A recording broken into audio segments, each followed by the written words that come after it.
Good afternoon, fellow ruminators. Welcome back to another session, Rumination with Andrew. Thank you so much for joining as we are about to discuss a very important topical matter. And this afternoon, we are going to look at the topic Bombshell, Caribbean Free Movement and Digital ID, Freedom or Control. Caribbean leaders are experimenting with free movement between Barbados, Dominica, Grenada, and St. Vincent and the Grenadines. For the first time, citizens will be able to live and work freely across these borders, similar to the European Union. But what does this mean for sovereignty, the economy, and the future of Caribbean identity? Fred Corbin and I will break down the connection between this free movement initiative and the rise of digital ID systems across the Caribbean. Is this a step towards unity and empowerment, or another move towards surveillance and global control?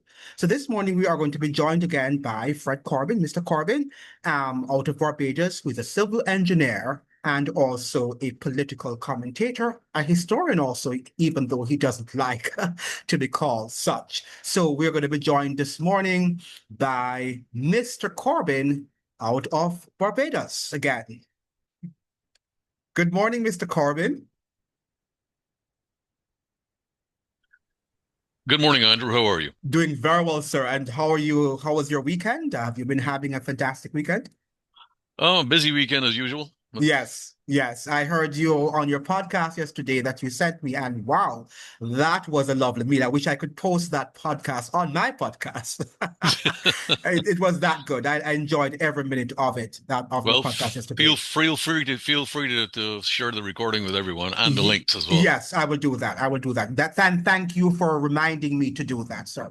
Yeah. Now, I have already introduced the topic about the free movement. So, Mr. Corbin, the Caribbean is now experimenting with free movement between Barbados, Dominica, Grenada, and St. Vincent and the Grenadines.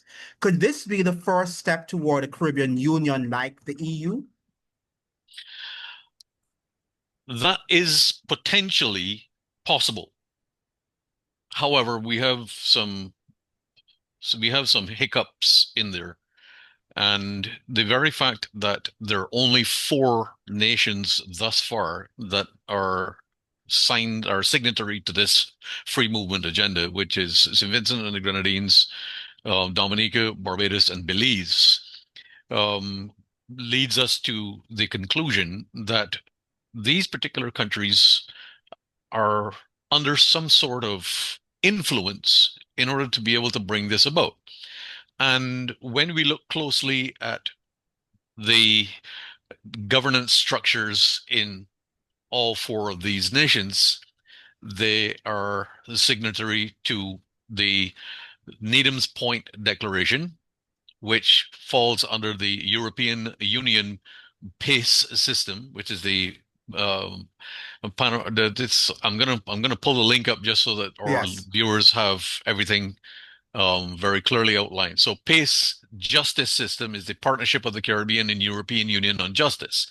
And the Needham's Point Declaration basically underscores several points which I outlined in my podcast yesterday, but it's all around the strengthening of criminal justice systems and so on.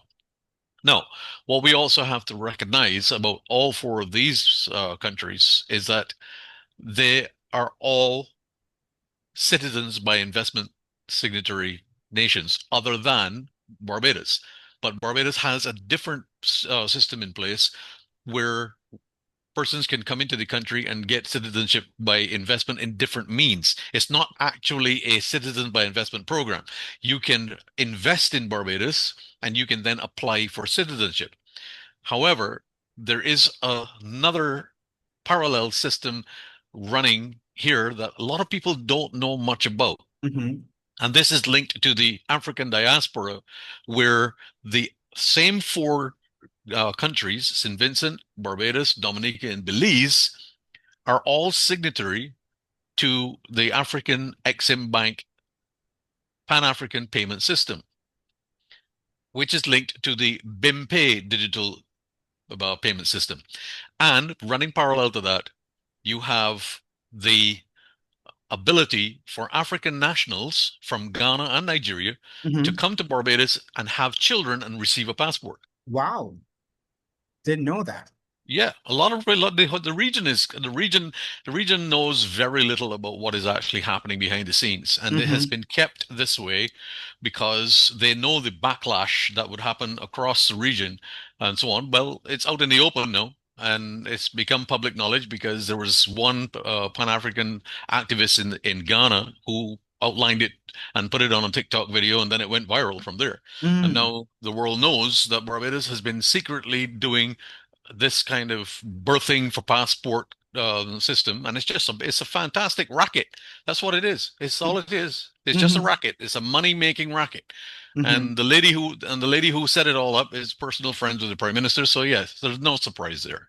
Yes. But the control mechanism is put in place by the free movement, and those persons who are going to take advantage of the free movement are required to have a digital identification. So That's the control mechanism.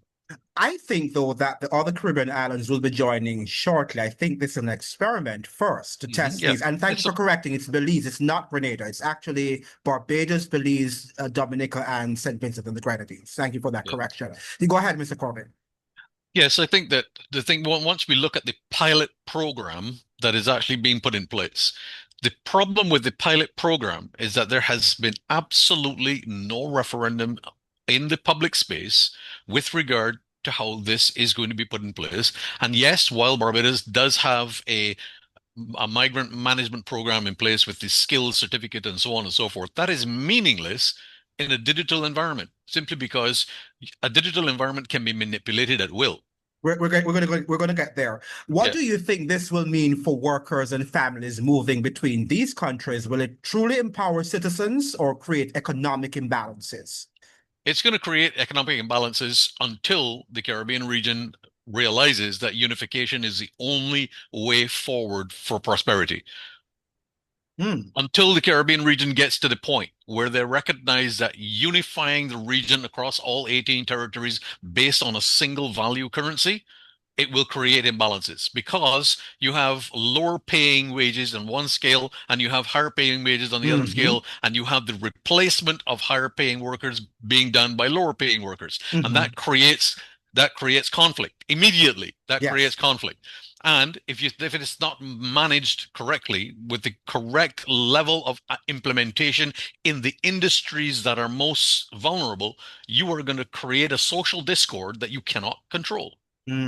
That's interesting. But the European Union did have a single currency, the euro, and it seemed not to have worked, even though Britain did not use it, and Britain decided to leave through Brexit. So I guess that's the difference between Great Britain and the others. But it doesn't seem to be working for the other not Caribbean, European countries too. What would you say about that? The European Union, because the European Union did have a unique currency, a single currency. Well, you have to recognize that Brexit, the entire Brexit program Hmm. was the reason that England joined the European Union to begin with is that to they wanted to existentially create the infrastructure so that they could take it down from the inside. Mm. And that was what Brexit was. Brexit was a program that was installed by the central bankers of the City of London to destroy Europe from the inside. I And that's got you. precisely what is happening. Brexit was the inside job that destroyed the European Union. Mm. And that has led to the situation that we now have, where England is leading the charge of the European countries in a proposed conflict with Russia. Mhm. So there we go. Yeah. I believe, and there are people who might be out there, that we should keep our nation states as they are. And Mhm. if we have, treaties that we can form, if Barbados has something that they can offer Trinidad and Trinidad, vice versa, they can trade. But when we unify, it becomes a little bit problematic in terms of our cultural differences or religious differences or ethnic differences. What do you have to say about that? Well, that's the reason the Free Winds Caribbean Food Security and Regional Development Initiative was designed.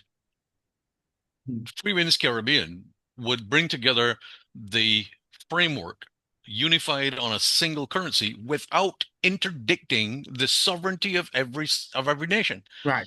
Because you can unify on the commercial banking, you can unify on geopolitical, you can unify on trade, you can unify on the movement of people based upon the single currency platform, Hmm. because it doesn't matter where you go, the wages are still going to be the same. It's Correct. just that you decide you want to work 6 months in Barbados and you want to work the other 6 months in St. Lucia.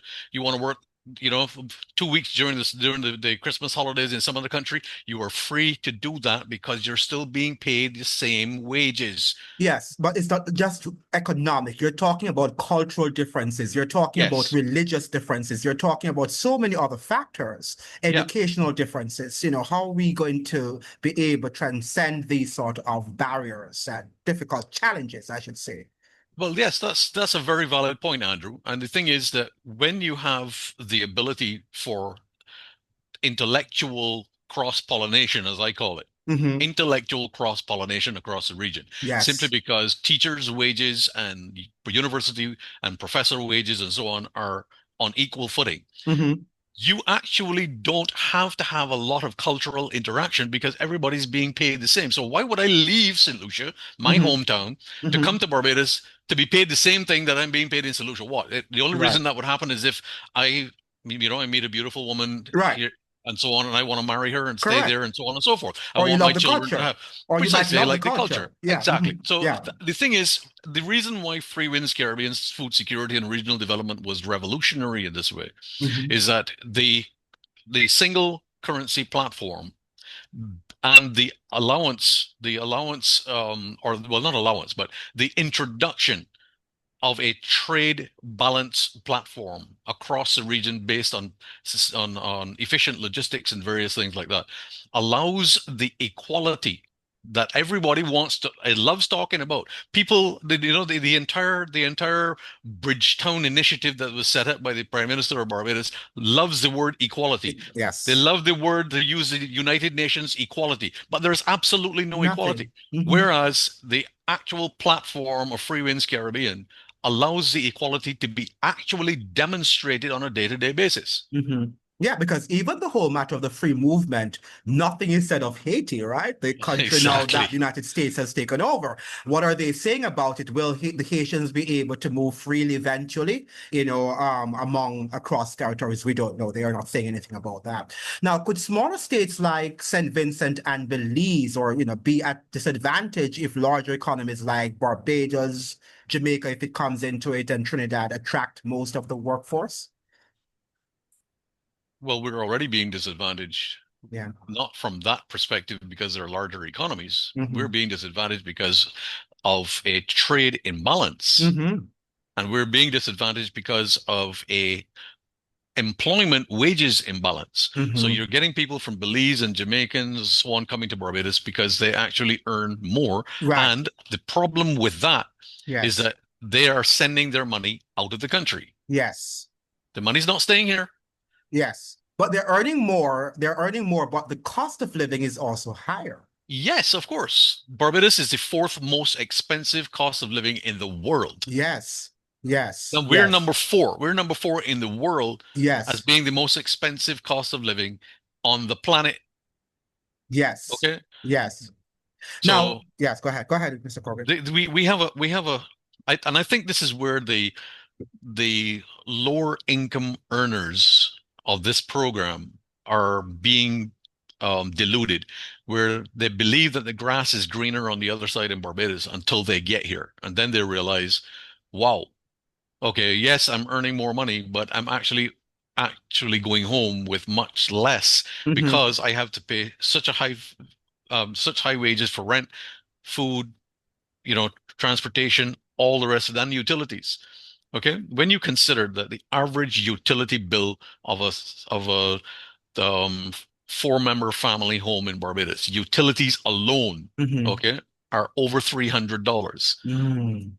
In the grand scheme of things, that is unprecedented. We pay the highest utility rates anywhere in the region. Wow. Okay. Higher than Jamaica?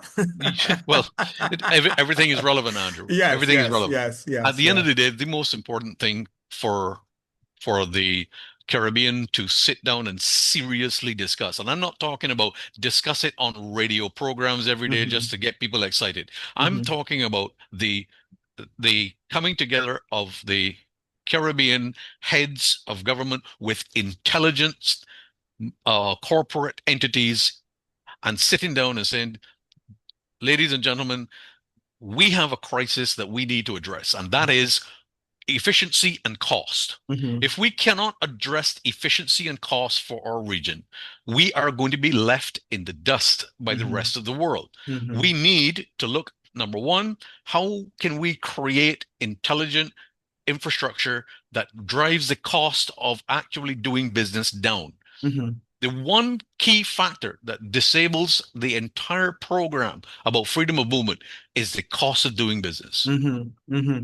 And we also have to be careful because, whether it's through the lack of education or just because we're humans and we don't like to see different people and different cultures. But we have to be careful. Let's just say that the Trinidadians might have a fare towards the Jamaicans, and then they see this large flock of Jamaicans heading there. It could result in very serious problems. Wouldn't you think so? Oh, absolutely. And we have to remember that wherever there is opportunity, there is also the criminal element that moves first. Correct. Correct, correct, correct. Now let's move into the digital ID system era. With free movement comes the need for digital identification. How secure are these systems and who really controls the data? Well, the systems are completely insecure. And I say that from a technical perspective simply because as long as you have a digital program with digital signaled intelligence, it can be interdicted. Hmm. Hmm. And the cost of the security of such systems is so unprecedented that you will actually, instead of paying income tax on what you earn, you'll be paying tax on the ability just to identify yourself. Right. That's what's happening with the digital ID right now in New Zealand. In Yes. New Zealand, we're seeing a mass exodus of New Zealanders from New Zealand simply because the cost of identification and the cost of trying to do business because of digital identification has eclipsed income Yes. tax. Yes. Yes. Okay? Now, yeah, I did start off with the fact that are we modeling the European Union because they started out as a free movement of people, but now we're seeing that they're now ushering into this digital ID era. So they're now just putting the double whammy on us for forcing what the European Union people, what they did on us, and we are not even ready, which leads me to my next question. Do you see the Caribbean digital ID as a tool for efficiency and unity, or could it be a stepping stone to external surveillance and influence? Absolutely. Absolutely. It is nothing to do with efficient progress of the Caribbean region. It is everything to do with control and being able, and that control via the digital ID comes in being able to manipulate Caribbean governments. And here's how they do it. When you have a freedom of movement of people and you are requiring people to have a digital ID to come into your country, you automatically create the impetus and the platform for every single migrant that comes into work and every single other person that holds a digital identification for your country Hmm. to automatically cast their vote for the incumbent. Hmm. Because, as I explained yesterday in my podcast, the Trident Digital ID of Barbados is an implementation of the Electoral and Boundaries Commission. It is Hmm. not an immigration tool. Hmm. Okay? So the minute Hmm. you sign up for a digital ID and you pin that card, you have already cast your vote for the Barbados Labour Party. Or is it So, that, or is it that it's not only for the Barbados Labour Party, but it's to lock us into this two-party system that they won't precisely. even allow you to have a third party, an independent voice other than the two-party system, which are the same, essentially, that they have given to us. What do you That is think? correct. That is absolutely correct. Because if a person has a digital ID and Hmm. they are locked into a system from which there is no escape, it Hmm. doesn't matter who forms what. The vote Absolutely. will still go to the incumbent. Correct. And because only 28% of Barbadians voted for, or allegedly voted for the last election, you have to be able to boost that number over 35% in order to be able to get a considered majority. Mm-hmm. Okay. Mm-hmm. And you can do that with a digital ID with migrants. Mm-hmm. And that is Mm-hmm. precisely what is happening in Europe. In Europe, when you have what the US would call midterm elections or, Mm-hmm. and so on, you have migrants who are voting, and the parties that the migrants have the digital ID with are the ones that are winning. Absolutely. Absolutely. Because, even during the pandemic, I'm just using that word lightly because of the algorithm. They wanted us to have this vaccine passport. And all of the scientists who disagreed with the narrative, they weren't able to say anything. Right. So in other words, once you get your vaccine ID passport, it means, therefore, that you're going along with what the system says as opposed to any dissenting voices. What do you think? Yes, that's absolutely correct. And Yeah. the vaccine passport linked to the digital ID, and then you being able to be controlled externally and remotely, and anything that you disagree with is used against you. Yes. That is precisely the model that was put in place Mm-hmm. in, I think it was 1991 by Mm-hmm. the George Soros Foundation. Mm-hmm. And what you see happening in Europe right now is a Soros model. Yes. Okay. And as I Yes. explained yesterday in my podcast, the George Soros Open Societies Foundation Mm-hmm. is actually established right here in Barbados in the University of the West Indies Gay Field campus. Yeah. Could you elaborate more on that? Yeah, because that was a Well, very this important. that foundation sponsors the University of the West Indies Gay Field campus. So you Mm. have the young Caribbean minds who are coming into to the education system and into the tertiary education system, now leaving with a mindset that agrees with the destruction of the Caribbean region through these policies. Mm-hmm. Now, there are lots of people that would disagree with me and say, oh, that's not true, and this and that and the other. Well, could you please explain to me why we have absolutely no up and coming young people who are looking at the reality of the Caribbean region from the practical implementation of what is needed to work for our region, Mm-hmm. but the first thing they want to do is to dictate policy on woke ideology, Theory. Mm-hmm. theory, and Theories. all Mm-hmm. the rest of it. They're pure Mm-hmm. theorists, and what I call the useless generation. And the Mm-hmm. first thing you hear from them is, I want to start my own business. And I'm like, you can't even start a lawnmower, and you want to start your own business? I say they can't even run a chicken coop. That's what I Well, there say. you go. That's what I've been saying on my platform for a long, long time. Now, Mr. Corbin, could linking travel, banking, and government services to a single ID card undermine Caribbean sovereignty in the long run? Absolutely. Without Yes. question. And that is the Yes. design.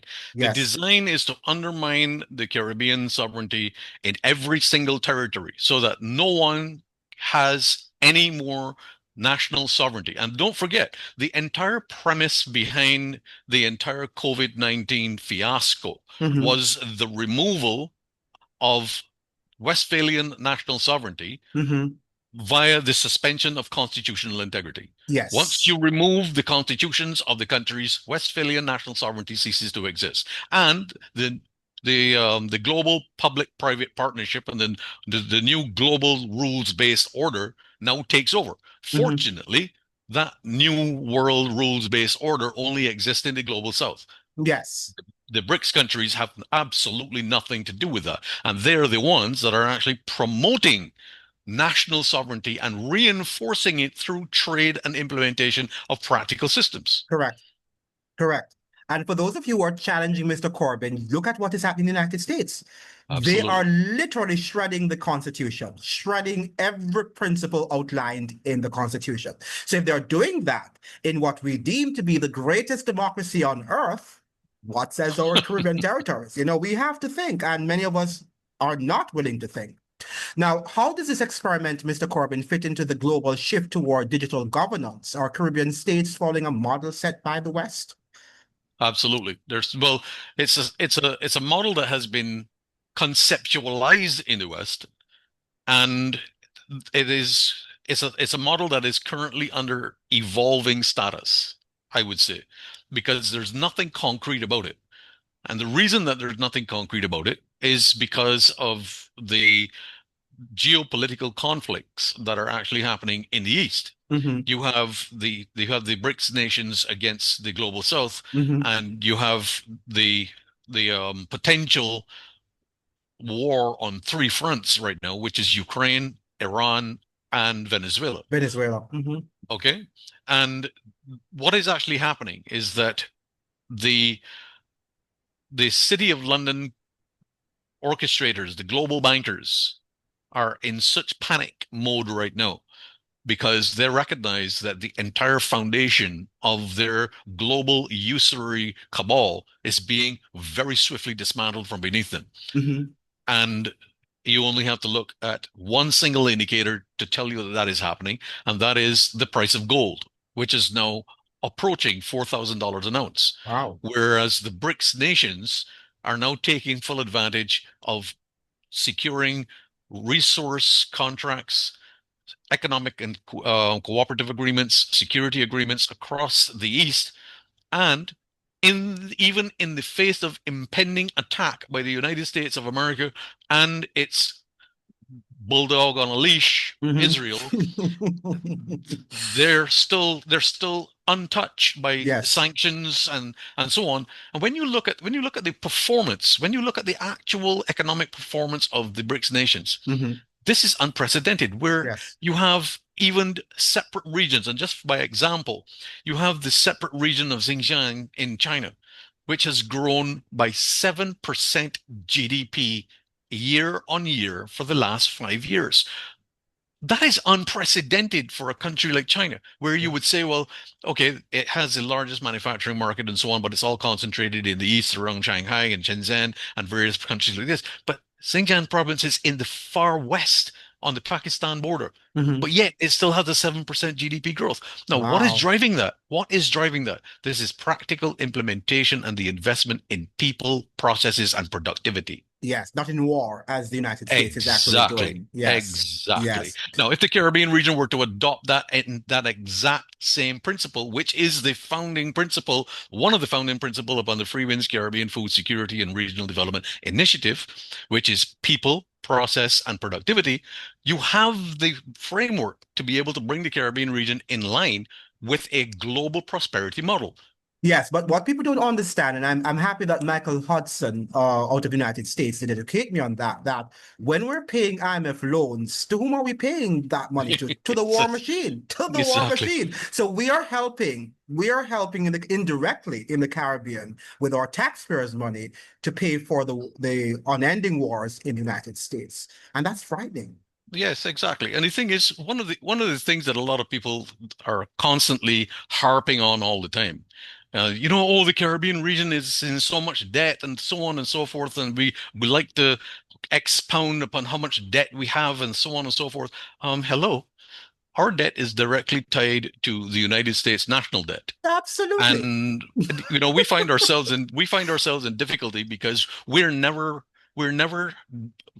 required to repay the debt in our own local currencies. We're always required to repay the debt in US dollars. Absolutely. So when I hear economists sit down and say that, the Caribbean region is, 70 or 80 trillion dollars in debt to the United States of America, who do we owe that debt to? The Decepticons? Absolutely. Hang on. And one of the things I always question to Mr. Corbett, I can say perhaps in Barbados, I've never been there, but I can say you guys have had free education, have better infrastructure comparatively speaking to Jamaica. I wonder when you go to Jamaica and you look at the level of poverty in some communities and you look at the lack of development, how did we amass this debt, this huge debt? Where did it go? We're not getting free education. We don't have great hospitals. So where did it go? And this is the question, and nobody's able to answer. That's a Well, question. I can answer that question for you. Is that the question always is, where the money going? Okay. And Mhm. that's actually been turned into words that's been turned into several lyrical songs around the Yes. region. Where the money going? Where the money gone? Well, Yeah. you have to understand that each Caribbean territory is a money laundering hub for the central bankers. Hmm. And money that comes in with regards to projects and so on with compliant prime ministers who are themselves part of the money laundering endeavor are the ones and the architects that siphon the money off, and it goes to supporting other global escapades. Hmm. It's just the Caribbean islands are just portals through which the money is passed in order to Right. be able to say, oh, we did this and so on, and then be able to point the finger at somebody else and say, oh, well, he did this and he did that. At Correct. the end of the day, it is the central bankers behind the scenes, the City of London, Wall Street, wherever it is, that money goes to do other things Absolutely. and fund wars and displacement and the continual usury program that disadvantages the entire I West. know they're telling us about private equity, or the private equity firms. And these Um, they sound so nice, and you think that they're yeah. real, and it's just fancy words that they're using. Yeah, yeah, you're correct. Now, could this free movement and digital push the Caribbean? I think I've asked already. If successful, do you see this experiment expanding to the entire CARICOM? That's a free movement, and what could that mean politically and economically? I think we probably answered that question already. That. What do you think it could mean politically and economically if we should just have these free movement? People can go, Chinese can go to Jamaica, Jamaicans to Guyana, wherever. How will this really, I think it's going to have a very terrible impact on our economies. It will have a degrading impact on our economies, particularly as it is not linked to a single value currency. As long as you have the Caribbean region divided on currency and the lack of a gold-backed commodity, you are asking for trouble. Yes. And you said something yesterday that is very important. It was never discussed. It was never discussed. You have to, when you're going to implement something on a large scale, as what they're about to do, you have to do it through the democratic processes, and they haven't done it. So they have not met with the scholars, with the people, and with all the stakeholders on board. Go ahead, Mr. Cole. Well, the reason they could do that is because there is no constitutional integrity. Absolutely. You're right. And you're right. And you're right. Now, should ordinary Caribbean citizens be excited or concerned about this new initiative? Well, I see nothing to be excited about. Yes. I see nothing exciting about our people entering into the a neo-colonial slavery paradigm Hmm. and being held captive for the rest of their lives and their children being held captive. And I will just appeal to every single sovereign national of the Caribbean region. Stand up and take issue with this situation and refuse it. Just simply Yes. say no. The only thing Yes. you have to do is say, sorry, not doing it. I'm not doing it. Yes. Yes. And let me just add to what Mr. CORBIN has said. For a few, it will be beneficial. For a few. And that all IMF programs and all of these austerity are always beneficial to a few. But for the large masses, no. And they're going to always point at the few and say, oh, look at X and look at Y and look at Z. And they're having a fantastic time in Barbados. And you will think that the few is the norm, but it's not the norm at all. It's the exception to the rule. Exactly. Now, if you had to warn citizens, Mr. CORBIN, about one potential risk of this digital ID plus free movement system, what would it be? Can you hear me? Let's call it again. What is this?